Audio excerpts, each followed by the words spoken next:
Welcome back, everybody. Today we are going to dive into the world of custom furniture making with a local craftsman named Matt Parker. I'm your host, Anthony Cassell, and this is What the No Co. Now let's go meet Matt.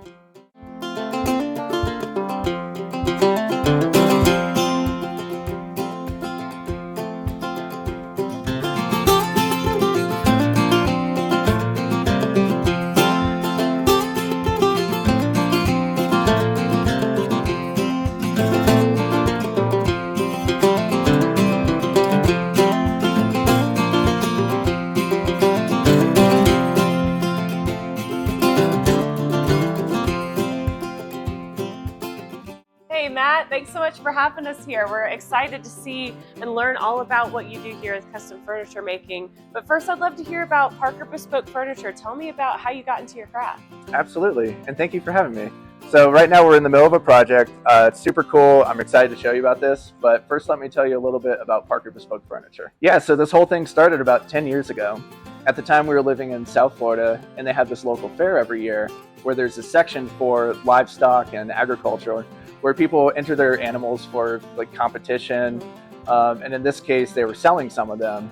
Now, granted, at the time, we're living in suburban West Palm Beach. So the last thing on my mind is we're coming home with an animal.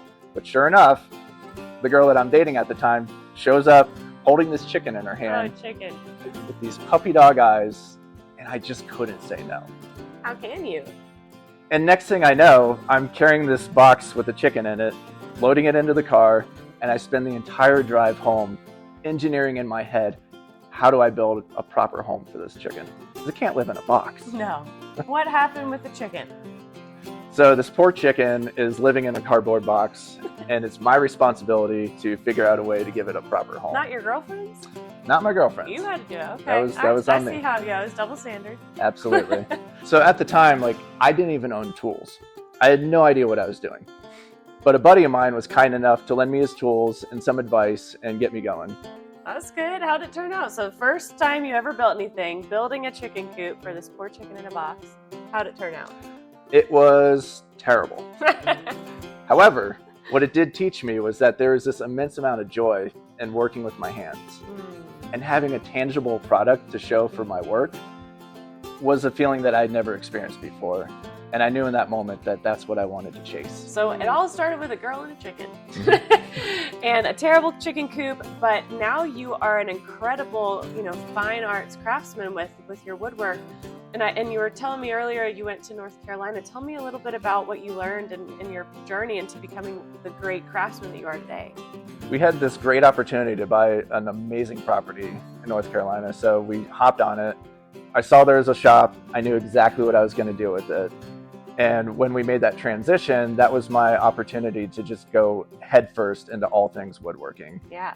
So once I got set up there, I reached out to a few furniture makers. And there was a couple guys that took me on and let me work in their shop, work alongside them. And I really learned a lot about the furniture making process in that experience. Yeah, being an apprentice is, I think, a great way to be able to learn from people who've done it for decades. And then when did you move out to Colorado? I moved here last spring, and I ended up finding this shop during the summer. And from there, I was just like, all right, now it's my turn to go full on, here's my furniture company. Yeah. This is Parker Bespoke Furniture. And I was really bad at getting the clientele that I needed, so I had to supplement my work.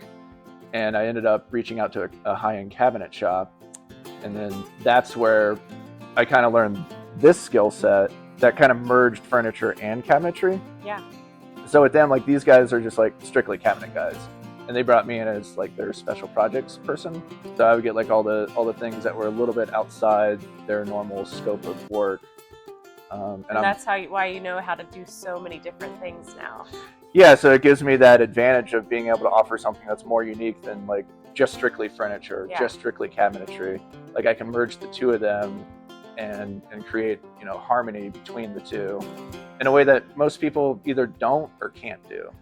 So we've got this blank that's glued up right now, and I'm going to use this template to give myself a perfect curve, which is going to translate to this design here.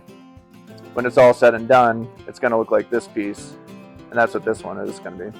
That looks amazing. So this is all built in. Absolutely, yes. This is all getting attached to the wall. It's going to become a permanent part of the home, which once you get to that level, you're now increasing the value of the home. It's not just another piece of furniture. Amazing.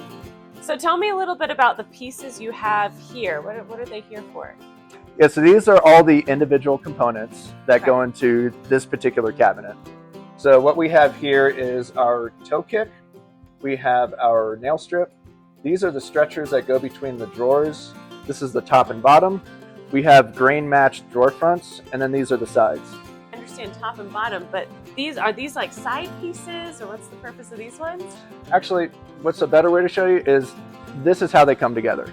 Awesome. So here's our toe kick. Here's our sides. Our nail strip is going to live back here.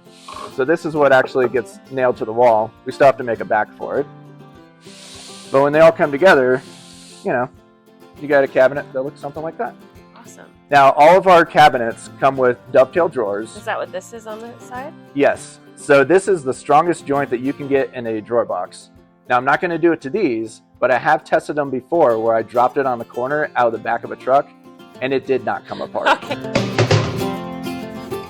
Tell me, what is your why? What is the reason why you do all that you do? Oh, hands down, it's my son. The whole reason why I do this, the whole reason why I don't give up, the whole reason why I will push through every single day is to provide for my son. You're a good dad. You think he's going to do some woodwork with you someday? Oh, I hope so. That would be the dream. All right, Matt. So how can people find you and get a hold of you? The best way would definitely be through the website, parkerbespoke.com. Okay. On there will be a contact form and also a link to schedule a free consultation with me. Perfect. And Parker, and then BESPOKE, right? Correct. Perfect. Well, thank you so much for watching our YouTube channel this week. Please like and subscribe, and stay tuned for other videos that we'll have coming up.